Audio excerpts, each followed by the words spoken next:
Alors aujourd'hui j'ai eu rendez-vous avec mon docteur pour les yeux, donc c'est celui-là qui me suit pour mon kératocone. J'ai fait déjà le contrôle la dernière fois, il n'y a même pas en novembre, pour contrôler l'œil après l'opération, pour me placer des anneaux intracornéens.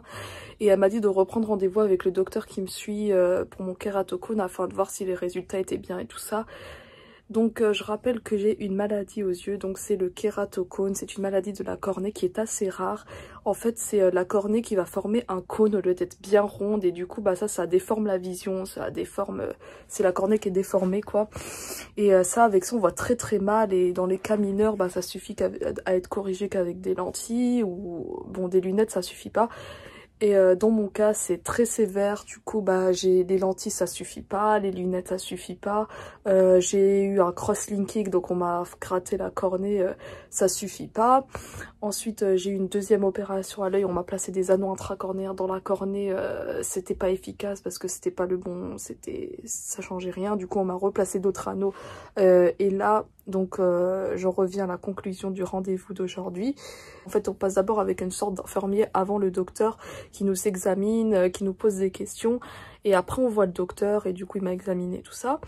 Et ensuite j'ai vu le docteur et il m'a dit que dès qu'il m'a vu en fait il a vu mon œil, il a vu que mes anneaux intracornéens que j'ai dans l'œil gauche et ils s'étaient déplacés, ils n'étaient plus dans leur zone parce que malheureusement je me frotte beaucoup trop les yeux, j'ai une conjonctivite qui est sévère et je sais même pas si c'est toujours ça qui me fait gratter les yeux. Bref, j'ai toujours les yeux extrêmement secs qui me grattent et j'ai du lubrifiant pour les yeux mais ça ne me suffit pas. Du coup les anneaux se sont déplacés à force de me gratter les yeux et gratter les yeux ça fait aussi, ça dégrate le kératocone, la maladie. Du coup ça évolue et le docteur m'a dit que si je continue à me gratter énormément je pouvais en devenir aveugle. Combien de fois il m'a crié dessus parce que se gratter les yeux dans un kératocone c'est assez grave. Ce docteur il est toujours à me dire que ma situation est grave, il me dit à chaque fois que c'est très très grave. Il m'a dit tu vas pas te frotter, et maintenant t'as fichu toute l'opération en l'air, l'opération était très bien, les anneaux étaient très bien placés, tu as gâché toute l'opération, maintenant blablabla. Il a commencé à me crier comme d'habitude, il me fait toujours la morale.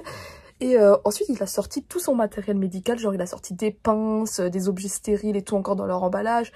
Il m'a mis des gouttes anesthésiantes dans l'œil parce que du coup pour anesthésier l'œil ça se met qu'avec des gouttes qui piquent extrêmement fort, c'est jaune même, il y en a. Et du coup il m'a mis ça et il a commencé à me tenir l'œil et me mettre derrière la machine avec une lumière extrêmement forte, vous voyez, qui me faisait pleurer, la sorte de lumière qui brûle les yeux. Même s'il me tenait l'œil forcément j'avais l'œil comme si qui buguait, qui partait un peu en vrille et tout ça.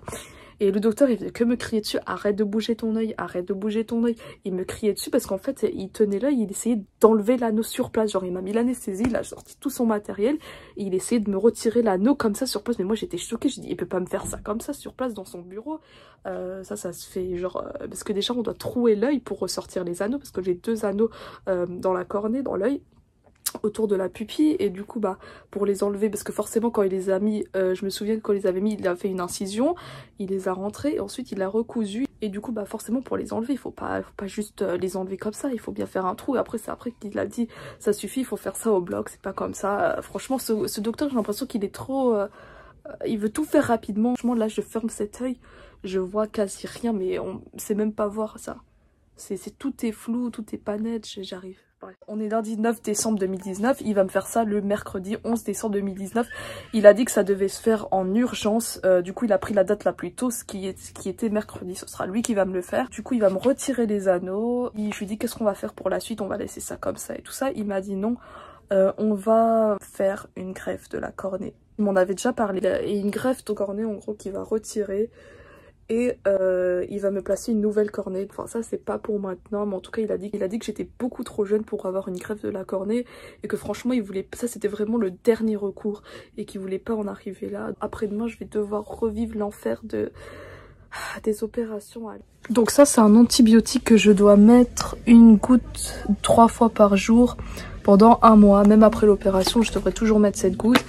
Et ça c'est pour les yeux secs, c'est à mettre une goutte au moins 3 fois par jour pendant 1 mois. Faut vraiment que j'arrête de me gratter les yeux. Bref, je vais tout vous expliquer le jour même. Du coup je vous dis à mercredi 11, à après-demain, à dans 2 jours.